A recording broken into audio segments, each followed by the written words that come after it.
Bab 17. Dipecat. Danu menemui Sian di ruangannya. Dia baru dapat telepon dari Pak Rahman, direktur dari PT Alam Permai. "Siang, Pak. Kenapa Anda masih di sini?" "Pak Rahman sudah menunggu Anda hampir 1 jam di Cafe Brilian," kata Danu.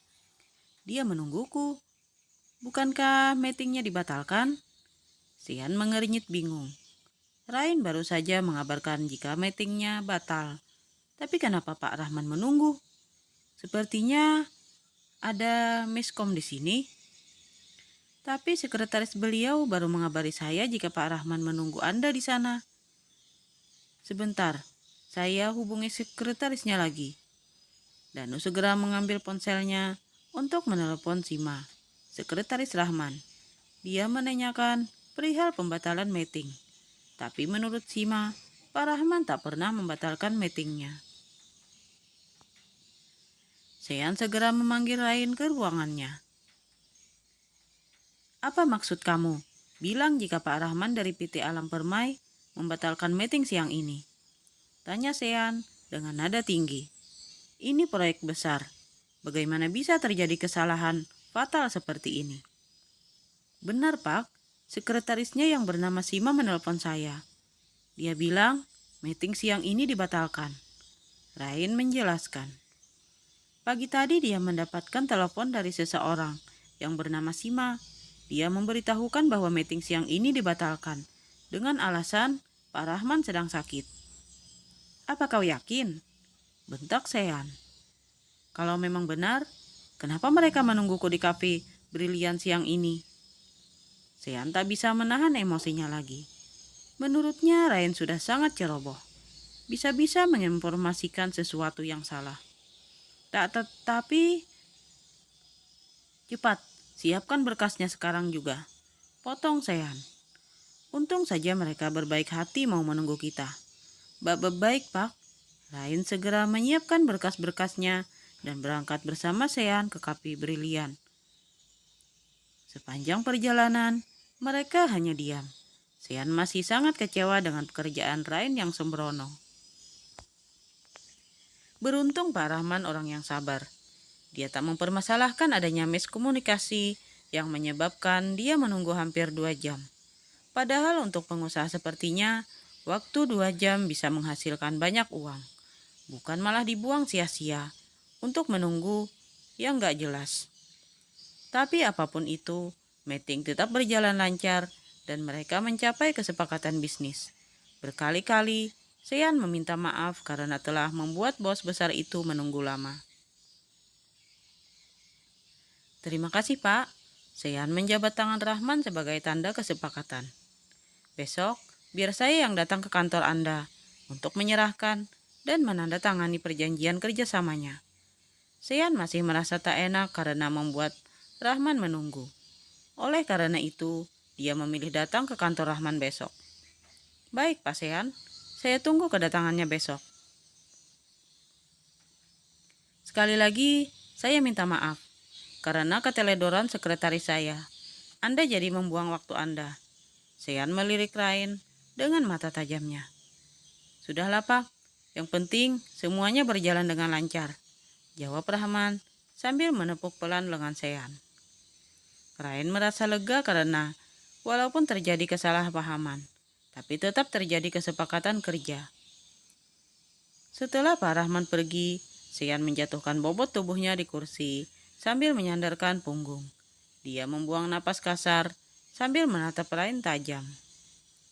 "Aku tak ingin kau membuat kesalahan lagi, Rain. Bekerjalah dengan benar," peringatnya. "Baik, Pak. Sekali lagi maafkan saya," jawab Rain sambil membungkuk. Dia sungguh merasa bersalah kali ini. Sepanjang perjalanan, kembali ke kantor, Rain terus memikirkan tentang kejadian hari ini. Jelas-jelas tadi pagi ada yang menelpon dan mengabari jika meeting dibatalkan. Tapi setelah bertemu langsung dengan Sima, Rain sedikit ragu. Suara yang menelponnya tadi pagi tak seperti suara Sima. Dia merasa jika ada yang sengaja ingin menjebaknya. Sejak menjadi sekretaris Sean, banyak sekali masalah yang dihadapi. Padahal dulu saat bekerja dengan Robi, semuanya baik-baik saja.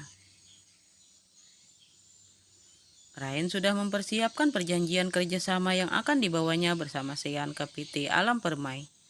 Kali ini Ryan tak mau kecolongan lagi.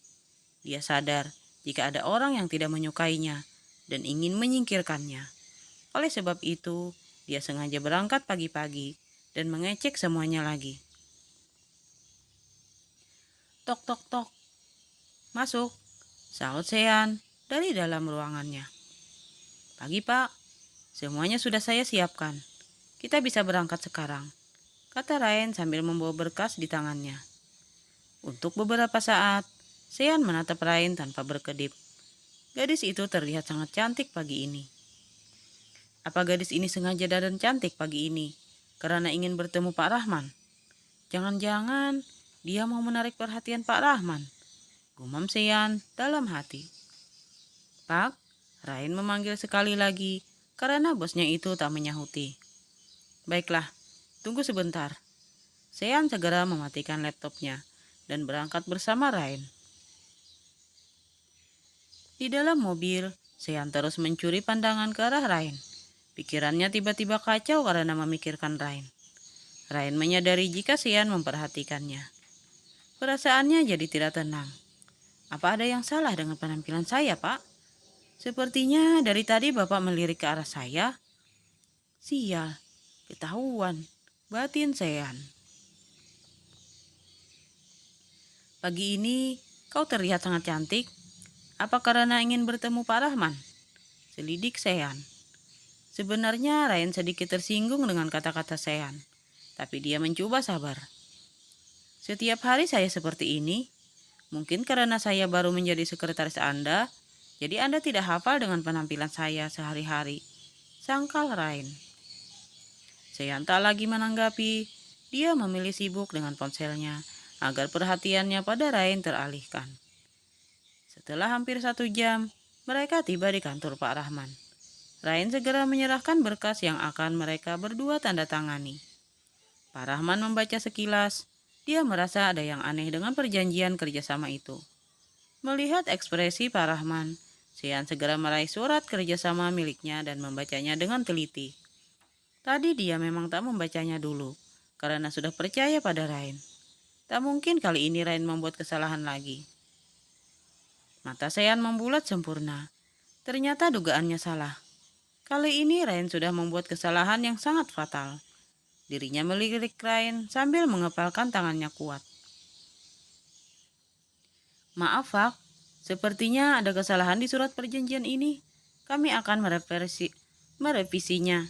Besok kami akan kembali lagi, ujar Sean sambil membereskan barang-barangnya. Sekali lagi mohon maaf atas keteledoran yang lagi-lagi dilakukan sekretaris saya, tekan Sean sambil melirik Ryan tajam. Ryan terkesiap mendengar kata-kata Sean. Dia tak tahu di mana letak kesalahan dari perjanjian itu. Ryan sudah memastikan 2 kali jika semua benar. Bagaimana mungkin masih ada kesalahan? Sean segera mengajak Ryan kembali ke kantornya. Selama perjalanan, Sean tak mengeluarkan sepatah kata pun. Tapi dari raut wajahnya, terlihat sekali jika dia sangat marah.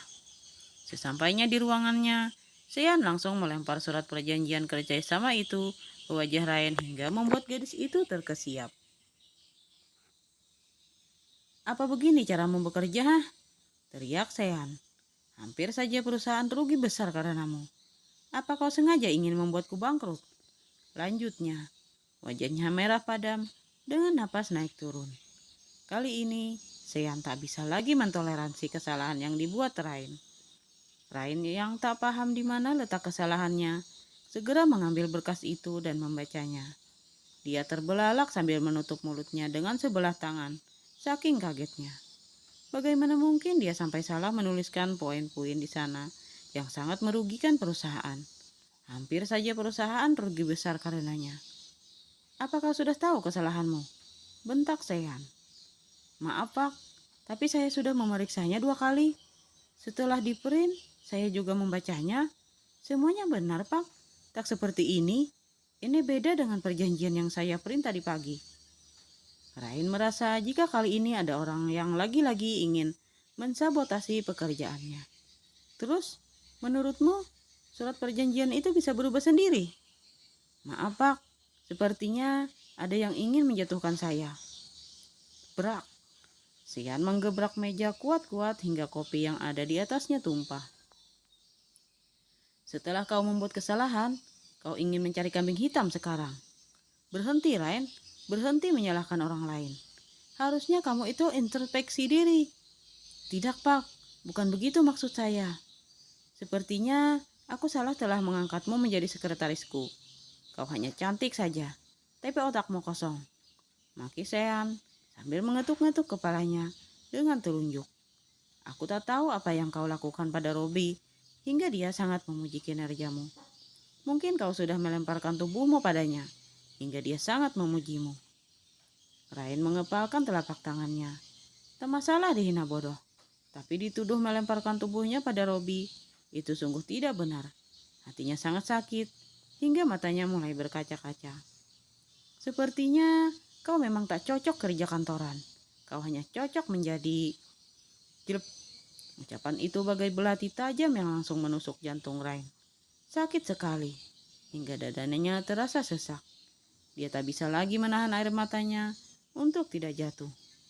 Ingin membantah ucapan itu rasanya sulit, karena kenyataannya dia memang pernah pada Sean. Mulai detik ini, kau dipecat.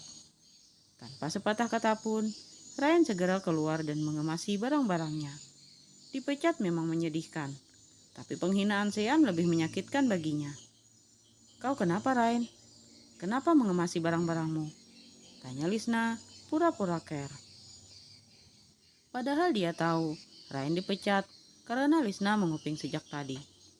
Semua ini ulah kamu kan, Bak? Ryan menatap Lisna sambil tersenyum sinis. Ternyata kau lebih jahat dari perkiraanku. Kau licik, maki Ryan sambil menunjuk wajah Lisna. Jangan menuduhku sembarangan. Aku malas berdebat, Mbak. Keinginanmu sudah tercapai. Aku dipecat. Selamat karena kau berhasil membuatku didepak dari tempat ini. Kau senang kan sekarang? Ryan kembali mengemasi barang-barangnya dan segera pergi meninggalkan kantor.